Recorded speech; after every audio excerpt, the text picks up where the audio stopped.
नमस्कार विद्यार्थी मित्रांनो, मी शुभांगी पवार तुमचं सहर्ष स्वागत करत आहे आपल्या आवड शाळेची या युट्यूब चॅनलमध्ये. तर बघा, आज आपण शेकडेवारीवर काही एक्झाम्पल पाहणार आहोत. तर बघा, एकदम सोप्या ट्रिकने मी तुम्हाला सांगणार आहे की याचं उत्तर कसं लिहायचं असतं ते. तर बघा, जर चॅनलवर अजून नवीन असेल तर चॅनलला सबस्क्राईब करायला विसरू नका आणि व्हिडिओ अजिबात स्किप न करता शेवटपर्यंत नक्की बघा. तर बघा, जेव्हा तुम्हाला एक्झामला असे क्वेश्चन्स येतात तर त्यावेळी अजिबात आपण कन्फ्युज वगैरे होऊन जायचं नाही. तर एकदम सोप्या सोप्या ट्रिक आहेत आणि त्या ट्रिक आपण जर फॉलो केल्या तर आपलं उत्तर अजिबात चुकत नाही. त्यामुळे मी तुम्हाला एकदम सोपी ट्रिक सांगणार आहे इथं, आणि जर तुम्ही त्याप्रमाणे जर तुम्ही आन्सर लिहिलं तर तुमचं उत्तर कधीच चुकणार नाही आणि याला अजिबात वेळ लागत नाही. एका सेकंदामध्ये आपण याचं आन्सर सुद्धा काढू शकतो. चला तर मग आपण आपल्या व्हिडिओकडे वळूया. तर इथं आपण उदाहरण घेतलेलं आहे, 30%च्या 1/6% म्हणजे किती. तर हे आपल्याला काढायचं आहे. तर बघा, आता जिथं टक्केचं चिन्ह दिसतंय ते टक्के म्हणजे काय असतं तर 100 असतं. आणि चा ची चे काहीही असू दे, ते चा ची चे जर असेल तर इथं चिन्ह असतं गुणाकाराचं. हे लक्षात ठेवायचं. फक्त जर तुम्हाला मांडणी व्यवस्थित करता आली तर तुमचं उत्तर अजिबात चुकणार नाही. आता 30 आहे ना, तर 30 लिहायचं आणि टक्केच्या बदल्यामध्ये छेदामध्ये 100 लिहायचं. बघा, आपण काय केलं, 30 अगोदर घेतलं आणि या टक्केच्या बदलामध्ये खाली 100 घेतलं. इथं चा ची चे आहे, चा आहे इथं, तर गुणिले चिन्ह घ्यायचं. त्यानंतर 1/6 आहे ना, तर 1/6 लिहायचं आणि इथं टक्केचं चिन्ह पुन्हा दिले आपल्याला. मग काय करायचं बघा, आता इथं टक्केचं चिन्ह आपल्याला पुन्हा दिलंय, त्यामुळे पुन्हा गुणाकारामध्ये आपण 1/100 असं लिहायचं. बघा, 1/100 असं आपण लिहिलं. आता काय करायचं बघा, आता ज्या संख्येने भाग जातो त्या संख्येने अगोदर आपण भाग देऊन घेऊया. आता 6 ने 30 ला भाग जातो आपण, मग 6 ने 30 ला भाग देऊया. 6 एके 6 आणि 6 पंचे 30 झाले. तर बघा, आता उरलं काय, तर 5 एके 5 उरलं. आणि जर 100चा गुणाकार आपण 100शी केला तर हा जो एक आहे तो एक आहे असं लिहायचा आणि हे 4 झिरो लिहायचे, 1 2 3 आणि 4, म्हणजेच 5/10,000 असं याचं उत्तर आपण इथं लिहिलं. आणि जर अवच्छेदामध्ये जर असे 0 असतील तर काय करायचं, आता हा जो अंक आहे म्हणजे डावीकडून 1 2 3 4 संख्या जोडून आपण पॉईंट द्यायचा असतो. आता 5 इथं लिहायचं, हा एक अंक झाला, 2 3 4 बरोबर, म्हणजे 4 शून्य आहेत, त्यामुळे इथे 4 संख्या सोडून इथं आपल्याला पॉईंट द्यावा लागतो आणि पुन्हा इथं 1 शून्य आपल्याला घ्यावा लागतो, म्हणजे 0.0005 हे याचं उत्तर आलेलं आहे. तर अशा प्रकारे बघा, जर तुम्हाला या प्रकारचा कोणताही प्रश्न येऊ दे, तुम्ही याचं उत्तर सेम असं लिहायचं आहे, सेम या प्रकारे लिहायचं आहे. आता आपण प्रश्न पुढचा बघूया. आता बघा, इथं आपण सेम तेच उदाहरण घेतले मगाचच, फक्त इथं काय होतं, इथं चिन्ह टक्केचं होतं, इथं चिन्ह टक्केचं होतं. पण इथं जर चिन्ह टक्केचं नसेल आणि जर पुढं संख्या टक्क्यामध्ये असेल तर काय करायचं ते पण आपण बघूया. म्हणजे 30च्या 1/6% बरोबर किती हे आपल्याला काढायचंय. तर काय करायचं, फक्त 30 लिहायचं. आता टक्के नाहीये त्यामुळे त्याच्यामध्ये आपण 100 लिहायची गरज नाही.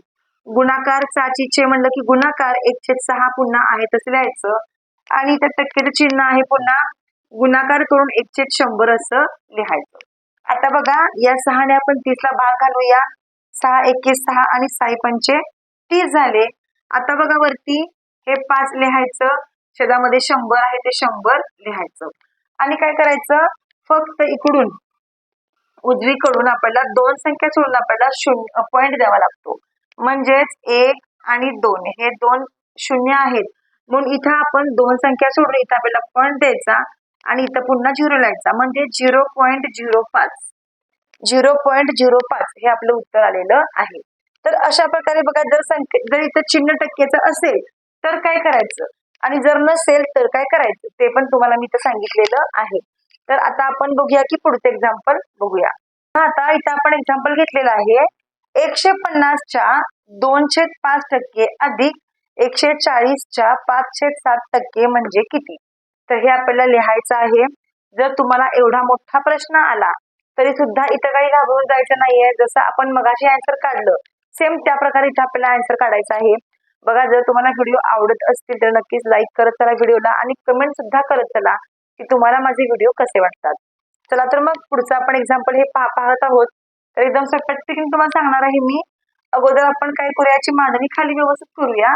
150 आहे तसे लिहायचं, गुणाकार द्यायचा, चाचीचे गुणाकार चिन्ह द्यायचं, 2/5 आहे तसे लिहायचं, पुन्हा गुणाकारामध्ये चिन्ह टक्केचं आहे त्यामुळे 1/100 करायचं.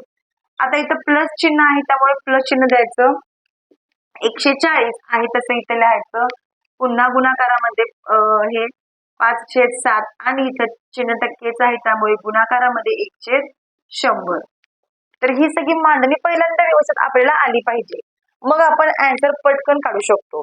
आता काय करूया, आता आपण हे पुन्हा एकदा एकदम शॉर्ट मध्ये लिहूया खाली. तर बघा इथं काय करूया आपण, 150 गुणाकारामध्ये वरचं बे एके बे असे एवढंच लिहूया आपण आणि छेदामध्ये हे 5×100 एवढंच लिहूया. इथं अधिक द्यायचं, परत 140 आहे, गुणाकार द्यायचं चिन्ह, त्यानंतर 5×1=5 होतील आणि खाली 7×100 असं होतील. आता आपल्याला भाग द्यायला एकदम सोपं जाणार आहे. आपण अगोदर भाग देऊया, हा 0 कट, हा 0 कट, इकडचा आपण हा 0 कट, हा 0 कट, बरोबर. आता आपण पहिल्यांदा या संख्येला भाग देऊया. बघा, 5×1=5, 5×3=15 होतील, त्यानंतर 7×1=7, 7×2=14 होतील. आता जे उरलंय ते संख्या आपण लिहूया. बघा, आता संख्या अगोदर आपण लिहून काढूया. आता बघा, इथं 3×2 झाले 6, बरोबर. ते 6 काय करायचं, इथं लिहायचं, 3×2 झाले 6. त्यानंतर छेदामध्ये आपण काय करायचं, इथं या 5ने आपण इकडे भाग आलोय, 10 उरले म्हणून 10 लिहायचं, मध्ये अधिक चिन्ह आहे त्यामुळे अधिक चिन्ह द्यायचं, 5×2 होतील 10, तर 10 इथं लिहायचं, त्यानंतर इथं पण पुन्हा 10. तर बघा, अशा प्रकारे 6/10 आणि अधिक 10/10 असं आलेलं आहे. आता बघा, जेव्हा छेदामध्ये 10 येतील तेव्हा काय करायचंय, बघा, जेव्हा छेदामध्ये 10 असतं तेव्हा काय करायचं असतं. आता बघा, जेव्हा छेदामध्ये 10 असेल दोन ठिकाणी तर त्याचा एकच छेद करायचा आहे आणि फक्त एका छेदामध्ये इथे 10 लिहायचा आहे आणि हे 6 आणि 10 किती झाले, 16 झाले. म्हणजे उत्तर काढताना आपल्याला कसं काढायचंय, आता इथं जर छेदामध्ये 0 असेल तर फक्त काय करायचं, इथं वरती एक संख्या फक्त आपल्याला पॉईंट द्यायचा आहे, म्हणजेच 1.6, 1.6. तर 1.6 हे याचं उत्तर आलेलं आहे. तर बघा, आपल्याला जर मांडणी व्यवस्थित आली तर आपल्याला उत्तर पटकन काढता येतं. त्यामुळे तुम्हाला मी जे मगाशी सांगितलं होतं सेम त्याप्रमाणे याची मांडणी करायची, काही सुद्धा अवघड नाही. जर तुम्हाला एकदा समजलं तर तुम्हाला हे पटकन येऊ शकतं आणि तुम्ही या प्रकारच्याच आणखी उदाहरणाचा सराव सुद्धा नक्की करू शकता, कारण सरावाने माणूस परिपूर्ण होत असतो. जेवढा सराव जास्त तेवढं काय होणार, तुमच्या लक्षात राहणार आहे.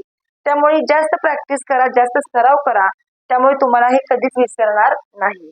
आता आपण एक लास्ट एक्झाम्पल पाहणार आहोत. बघा, आता इथे आपण एक लास्ट एक्झाम्पल घेतलेला आहे, 750च्या 5/15% म्हणजे किती. तर बघा, एकदम सोपं एक्झाम्पल घेतलेलं आहे. जर तुम्हाला समजलं असेल तर तुम्ही तुमच्या वहीमध्ये सुद्धा हे एक्झाम्पल सोडवू शकता आणि फक्त शेवटी तुमचं उत्तर बरोबर आहे का तुम्ही ते चेक सुद्धा करू शकता. तर बघा, एकदम सोपं आहे. काय करायचं, 750 अगोदर लिहायचं, इथं 4 आहे त्यामुळे गुणाकार चिन्ह द्यायचं, त्याचप्रमाणे 5/15 आहे तसे लिहायचं आणि गुणाकारामध्ये 1/100 करायचं, कारण ते टक्के आहे त्यामुळे 1/100 करायचं. आता फक्त या संख्येला आपल्याला भाग द्यायचा आहे. तर काय करायचं बघा, आता अगोदर काय करूया, आपण हा 0 आणि हा 0 कट करूया आणि 15 आणि या 75ला आपण भाग देऊया. बघा, 15×1=15 आणि 15×5 होतील 75. त्यानंतर बघा, आता उरलं काय, जे उरलं ते आपण लिहून काढूया. बघा, 5×5 आहे आणि ×1 आहे, 5×1=5 होतील, 5×5 25 होतील, त्यानंतर छेदामध्ये फक्त 10 उरलेलं आहे, म्हणजे 10×1=10, 10 उरलेला आहे. अशा वेळी काय करायचं असतं, छेदामध्ये 10 असतं आणि वर जर दोन संख्या असतील तर दोन्हीच्या मध्ये फक्त एक पॉईंट द्यायचा असतो, म्हणजे 2.5 हे याचं उत्तर आलेलं आहे. तर अशा प्रकारे बघा, आपण पटकन याचे आन्सर सुद्धा काढू शकतो. तर बघा, तुम्ही सेम या प्रकारच्याच भरपूर एक्झाम्पलचा सराव नक्की करा, कारण तुम्हाला तुमचा जो हा विषय आहे किंवा तुमचा जो हा टॉपिक आहे तो एकदम परफेक्ट होऊन जाईल. चला तर मग, जर तुम्हाला व्हिडिओ आवडला असेल तर नक्कीच लाईक करा व्हिडिओला, कमेंट करून सांगा तुम्हाला हा व्हिडिओ कसा वाटला. चला तर मग आपण असंच भेटू आणखीन एका नवीन व्हिडिओ सोबत. तोपर्यंत धन्यवाद.